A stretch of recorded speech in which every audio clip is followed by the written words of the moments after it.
Sixième, décomposer un nombre décimal. Pour le nombre 5245,913, il faut indiquer des choses, le chiffre des centaines, etc. Donc avant de répondre aux questions, je vais placer le nombre décimal proposé dans mon tableau pour mieux le comprendre. Pour le placer, je commence par placer le chiffre des unités. Le chiffre des unités est un 5.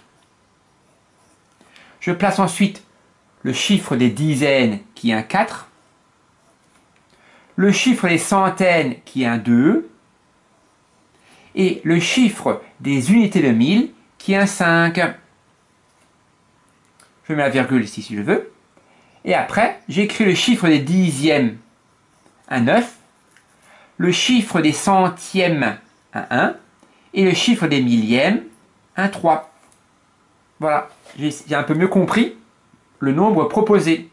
Grâce à cela, il me semble assez facile de déterminer le chiffre des centaines. Attention, il ne faut bien pas confondre centaines et centièmes. Le chiffre des centaines ici, c'est cette colonne-là. Le chiffre des centaines est un 2. Parce que là, il y a 2 centaines. Comme chiffre des centaines, c'est le 2.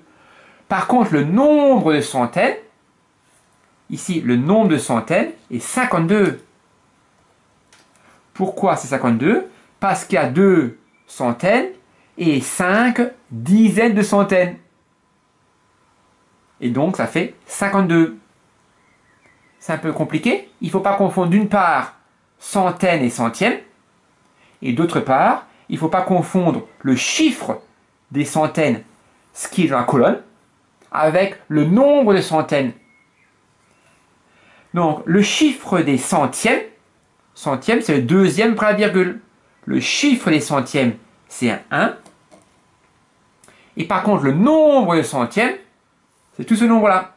C'est un 5, un 2, un 4, un 5, un 9 et un 1. Tout ça, c'est le nombre de centièmes.